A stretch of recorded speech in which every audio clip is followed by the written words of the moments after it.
Hello दोस्तों, कैसे हो आप सब। आई होप आप लोग अच्छे होंगे।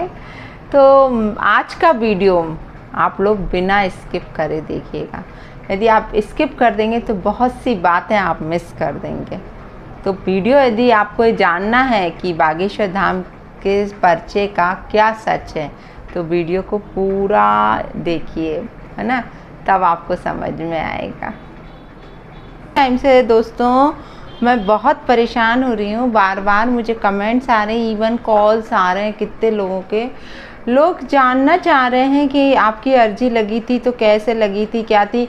मैं पहले कई वीडियोस बना के आप लोगों को शेयर कर चुकी हूँ, लेकिन क्यों मुझे परेशान कर रहे हो मुझे समझ नहीं आ रहा है। बार बार लिखा आता है, कमेंट्स में भी आता है कि मैडम क्या हुआ था। तो आप लोग को जानने के लिए मैंने पूरे प्रॉपर वीडियोस बनाए हैं। मतलब आप जाके वहाँ पर देख सकते हो कि अर्जी का सच क्या है, कैसे अर्जी लगती है, क्या है, सब कुछ मैं प्रॉपर अपने वीडियो में बता चुकी हूँ कि मैंने कोई अर्जी नहीं लगाई थी। मैं बार बार बोल रही हूँ कि मैंने कोई अर्जी नहीं लगाई थी, कोई नारियल नहीं रखा था। तो वो तो बालाजी की खुद की कृपा रही कि उन्होंने मुझे इतनी भीड़ में से बुला लिया, है ना। शायद अच्छे दिन आना हमारे शुरू हो गए होंगे, शायद बालाजी का पूरा ध्यान हम पर चला गया होगा, इसलिए उन्होंने हमें बुला लिया। हमने कोई अर्जी नहीं लगाई थी, हमें नहीं मालूम अर्जी कैसे लगाना है। हम बता चुके हैं, जितना हमें पता है वो हम बता चुके हैं कि लाल कपड़े में नारियल को बांध के, है ना, धागे से लपेट के उसके अंदर आप अपना जो भी आपकी मन्नत है, जो भी आप सोच रहे हो, उसको पर्ची रख के और ओम बागेश्वराय वीर वीराय ओम फट स्वाहा का आप मंत्र करके उसको आप अपने घर के मंदिर में भी रख सकते हो या आप जाके बागेश्वर धाम में भी बांध सकते हो। ये सिर्फ प्रोसेस मुझे मालूम है। और रहा सब कुछ कि मैं पूजा पाठ क्या करती हूँ वो भी मैं बता चुकी हूँ अपने, कि मैं कितना पूजा पाठ करती हूँ, सब है। रहा प्याज लहसुन का, वो भी मैं बता चुकी हूँ कि मुझसे कितने दिन बिना प्याज लहसुन के मैं रही थी। अब मुझसे नहीं रहा गया, क्योंकि हमारे घर में बहुत प्रॉब्लम्स हैं कि हम बिना प्याज लहसुन का, क्योंकि मेरे बच्चे जो हैं बहुत ज़्यादा फूडी हैं। और दूसरी बात यह है कि कुछ चीज़ें होती हैं घर में जो हर चीज़ हम लोग शेयर नहीं कर सकते हैं। तो रहा प्याज लहसुन, तो हमने कुछ टाइम तक तो रहा है कि हमने प्याज लहसुन नहीं खाई। लेकिन हम जब वहाँ होके आए बागेश्वर धाम दर्शन करने के बाद मैं वहाँ खुद बालाजी सरकार से बोल पाई कि ये हमारे घर में नहीं हो पाएगा, मीन्स हमारे साथ मैं नहीं कर पाऊँगी। क्योंकि जो चीज़ मैं कर सकती हूँ वो मैं बहुत अच्छे सच्चे मन से जो किया जाता है वो ही चीज़ मानी जाती है। आप सोचो कि आपके मन में खाने के लिए बहुत सारी चीज़ों का वो हो रहा है, या फिर हम कह रहे हैं ना, जो भी तपस्या हो या कुछ हो, मन से करो, दिल से करो। भगवान ज़बरदस्ती नहीं करते हैं किसी के साथ भी। तो वो चीज़ मेरे से नहीं हो रही थी, तो वो मैं नहीं कर पाई हूँ दोस्तों। सच बोल रही हूँ, जो सच है मैं हमेशा सच ही लेके आती हूँ। कभी मैं कोई चीज़ झूठ नहीं, मैं चाहती तो मैं ये भी हाइड करती कि मैं मतलब मेरा प्याज लहसुन के बगैर मतलब चल रहा है, लेकिन नहीं चल पा रहा था दोस्तों। मैंने नहीं खाई जब तक मैं बागेश्वर धाम नहीं गई थी, जब तक नहीं खाई। और मतलब मेरा बालाजी सरकार धीरेन्द्र शास्त्री जी से बुलाने से लेके बागेश्वर धाम जाने के बीच का जो भी सफ़र दिन रहे हैं, उतने दिन मैंने प्याज लहसुन को टच भी नहीं किया।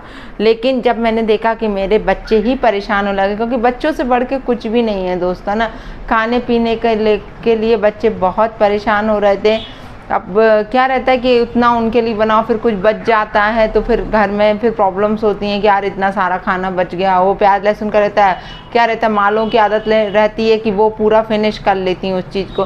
तो बच्चे ऐसे रहते हैं कि छोड़ते हैं ही कोई ना कोई चीज़, तो अन्न फेंकना भी हमें सही नहीं लगता है।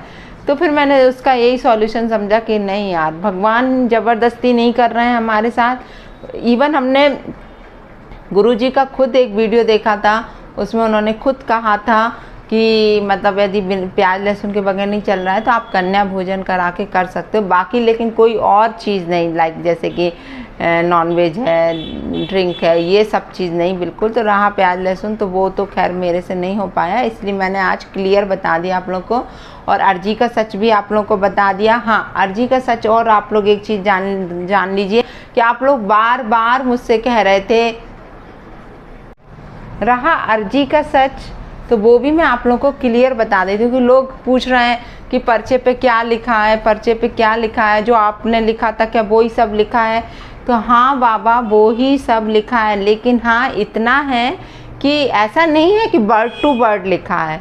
जो उन्होंने कहा कि आप क्वेश्चंस लेके आई हो, तो वो क्वेश्चंस रखे थी मैं, 5 क्वेश्चन मैंने लिखे हुए थे, तो उन्होंने बोला 5 क्वेश्चन है। पहला क्वेश्चन मेरे बच्चों से रिलेटेड था, तो बच्चों से रिलेटेड उन्होंने बोला है कि हाँ आप बच्चों के लिए पूछने आई हो। सेकंड क्वेश्चन मेरी दीदी को लेके था, उनकी तबीयत ठीक नहीं रहती, मेरे परिवार को लेके था, तो वो क्वेश्चन था। तो उन्होंने लिखा है, पर्टिकुलर ऐसा नहीं लिखा, लेकिन हाँ लिखा कि घर परिवार को लेके चिंतित हो। और मतलब ऐसा है, मैं आप लोगों को बस इतना बोलना चाह रही हूँ कि वर्ड टू वर्ड नहीं रहता है कि वर्ड टू वर्ड रहे कि जो हम पर्चे पे लिख के ले गए हैं वो ही रहे, लेकिन मीनिंग उसका वो ही रहता है, अर्थ वो ही रहता है।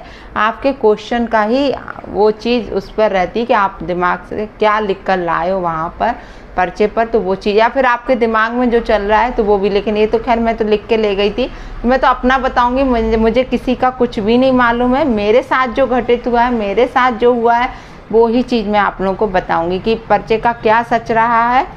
तो पर्चे पे ये चीज़ थी, मतलब जो मेरे पर्चे पे थी उससे रिलेटेड ही पूरा आंसर उस पर लिखे हुए थे। और रहा, मैंने अपने मकान का भी बोला था, तो मकान का भी उन्होंने बोला था कि बहुत जल्दी 2.5-3 साल का बोला है। तो आप लोग मतलब देखो ये सब चीज़ें। और मैं आप लोगों को एक चीज़ और बता देती हूँ दोस्तों, विश्वास करने से होता है। यदि आप किसी पर ट्रस्ट करते हो, किसी में आप आस्था रखते हो, चाहे कोई भी भगवान हो, तो आपको मतलब सब चीज़, सारे काम आपके बनने लगेंगे। सबसे पहले होती है किसी पर भी विश्वास करना, अपनी आस्था जगाना उसमें। आपकी आस्था ही नहीं है और आप एक एग्ज़ाम जैसा लेने जा रहे हो, तो आपका कभी भी कोई काम नहीं होगा। सबसे पहले अपने मन में आस्था जगाइए। भगवान नहीं कहते कि आप ये करो वो करो, भगवान भी ये भी नहीं कहते कि पूजा पाठ भी करो। कभी किसी भगवान ने कहा क्या आके कि आपसे कि आप मेरे लिए पूजा पाठ करो या आप मेरे लिए व्रत रखो? कोई भगवान नहीं बोलते हैं ये चीज़। ये आप अपना ही रहता है, अपन ही इस चीज़ को डिसाइड करते हैं कि अपन को करना है या नहीं करना है। तो शायद आप लोगों को मेरी बात समझ में आ गई होगी।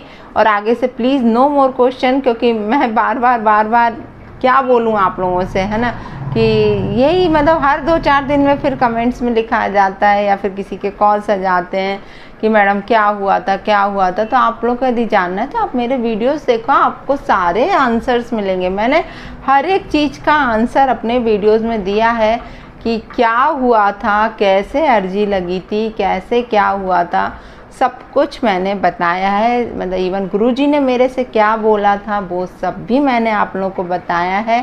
कुछ भी चीज़ मैं, क्योंकि मैं झूठ नहीं बोलती, मेरा जो भी है मैं सिर्फ सच बताती हूँ, है ना।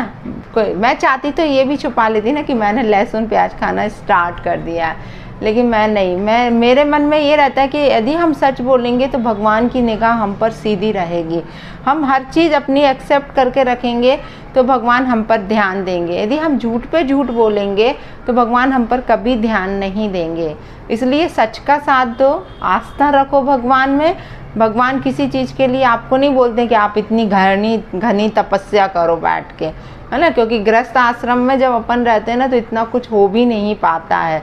बस एक आस्था है, एक विश्वास है उन पर कि भगवान की सीधी निगाह हम पर बनी रहे, बालाजी सरकार की हम पर मतलब एक हाथ बना रहे उनका, उनकी निगाह हम पर बनी रहे, बस इतना ही काफ़ी। और हमें मतलब बहुत खुशी हुई कि जब हमारी मतलब भगवान ने हमको स्वयं बुला लिया, हम तो सही ये बोलेंगे कि भगवान ने ही हमको स्वयं बुला लिया, तो हम उसमें ही बहुत खुश हैं कि मतलब भगवान की निगाह हमारे ऊपर है। मतलब वो 24 आवर्स हमको वॉच करते हैं कि हम क्या कर रहे हैं क्या नहीं कर रहे हैं।